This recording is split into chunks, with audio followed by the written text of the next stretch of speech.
ডাঙৰীয়া, মুনীন্দ্ৰ চুতীয়া ডাঙৰীয়া, মনোৰম চুতীয়া ডাঙৰীয়া আৰু ৰঞ্জন মৰাণ ডাঙৰীয়াকে আদি কৰি ইয়াত থকা অধ্যক্ষ, উপাধ্যক্ষ, শিক্ষক, শিক্ষয়িত্ৰী,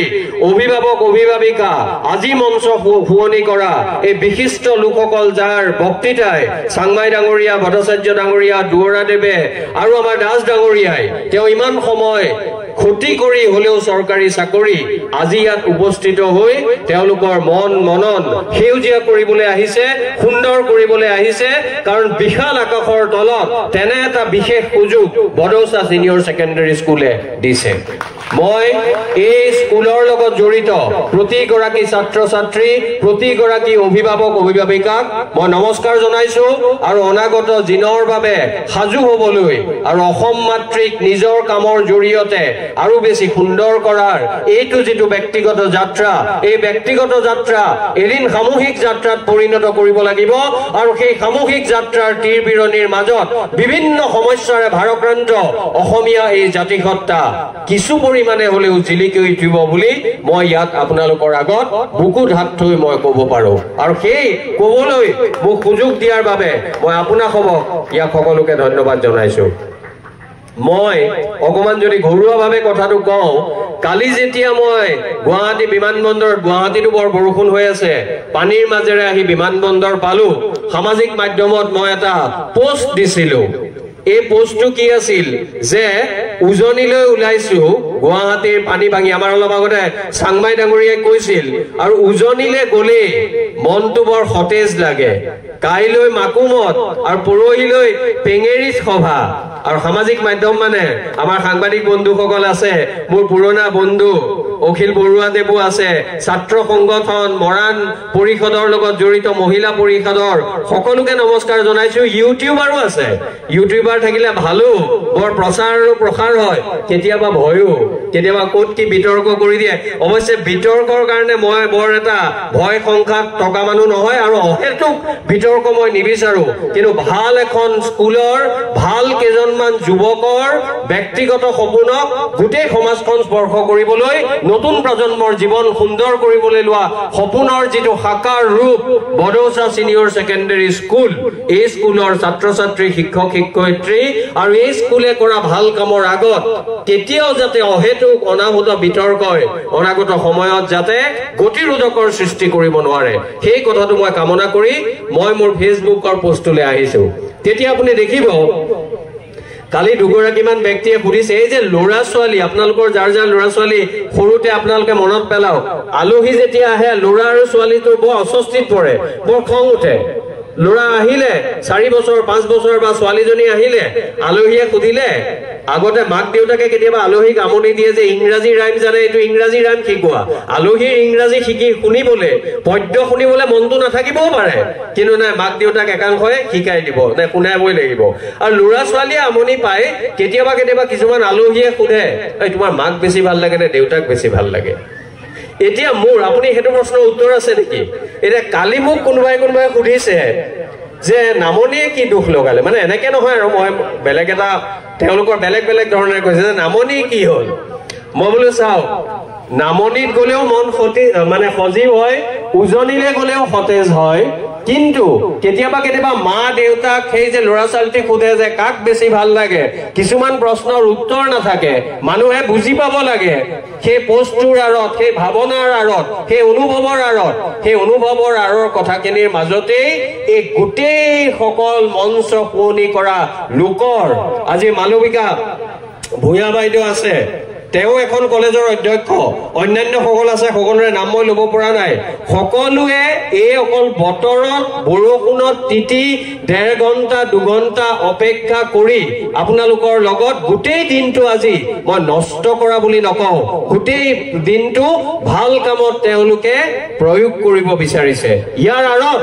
হাতীয়ে যেনেকৈ গম নাপায় যে নিজৰ গাত কিমান শক্তি আছে, 4-5 বছৰৰ ভিতৰতে বড়ৌচা ছিনিয়ৰ ছেকেণ্ডাৰী স্কুলে মানুহৰ মাজত এক সাংঘাতিক ধৰণৰ স্বাভিমানৰ প্ৰতীকেই নহয়, আস্থাৰ প্ৰতীক হৈছে অভিভাৱকৰ মাজত ইমান প্ৰতিযোগিতামূলক শিক্ষাৰ ব্যৱস্থাটোৰ মাজত। মই ভাবো এইটো এটা কম কৃতিত্বৰ কথা নহয়, ইমান কম দিনৰ ভিতৰত সেইটো কৰিবলৈ সক্ষম হৈছে।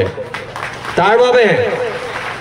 শিক্ষক শিক্ষয়িত্ৰীক মই ধন্যবাদ কৃতজ্ঞতা জনাম যিসকলে এই সপোনটো দেখিছিল চাৰিজনৰ নাম মই ইতিমধ্যে লৈছো তেওঁলোকক জনাম আৰু হয়তো মানুহ আছে সকলোকে নমস্কাৰ জনাম কিন্তু মূল চালিকা শক্তি নতুন প্ৰজন্মৰ ছাত্ৰ ছাত্ৰী আৰু মই কোনো কথা ভালৰি বুলাই ক'বলৈ নাচাওঁ কাৰণ মইতো ইয়াত নিৰ্বাচন খেলিবলৈ নাহো যে মোক মৰাণসকলৰ আহোমসকলৰ মটকসকলৰ ভোট লাগিব কিন্তু মই আৰু এটা এতিয়া মই 2 ঘণ্টাত যিটো কথা দেখিলো আপোনাক এটা কথা কওঁ শুনক ইয়াত বিপ্লৱ বুঢ়াগোহাঁয়ে তেওঁ সভাপতিত্ব কৰিছে মই আগৰবাৰো দেখিছিলো 6 মাহ আগতে আহোতে কেনেকৈ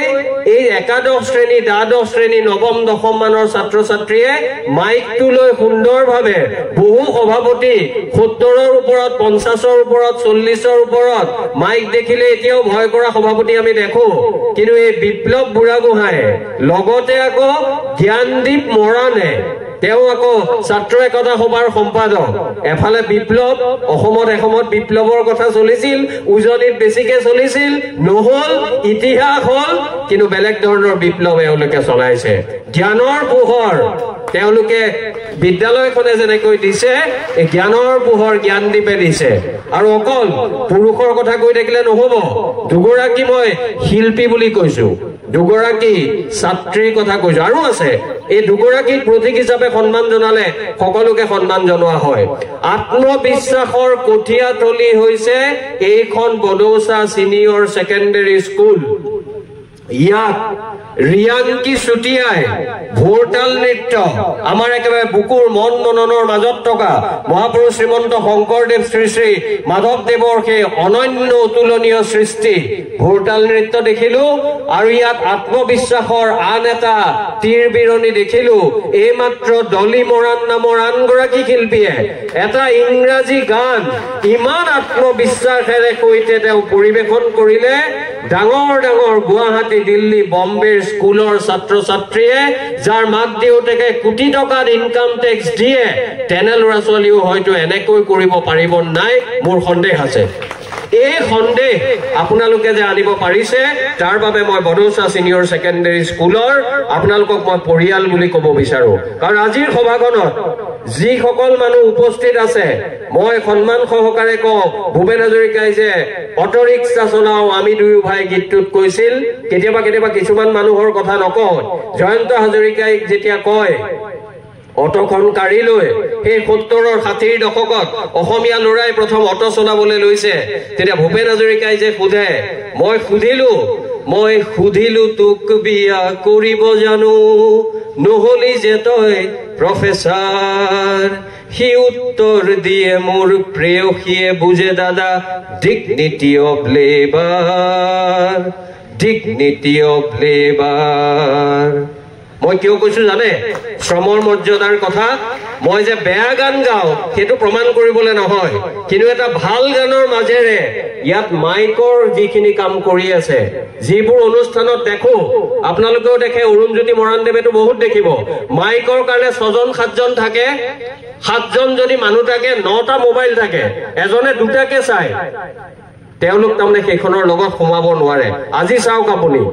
সেই শ্ৰমৰ মৰ্যাদা মই নাজানো মাইকৰ মানুহজন বাহিৰৰ পৰা আহিছে নে স্কুলৰ পৰা আহিছে নে কিন্তু তেওঁ এটা কাম কৰিছে আৰু কামটো ইমান নিষ্ঠাৰে কৰিছে মই মাইকটো কেৱল বাজি থকাৰ কাৰণে কোৱা নাই তেওঁ এই অনুষ্ঠানটোৰ মাজত তেওঁ নিজকে নিয়োজিত কৰিছে তেওঁক নমস্কাৰ তেওঁক হাত চাপৰি দিয়া মানে ভূপেন হাজৰিকাৰ সেই চেতনাটোক দিয়া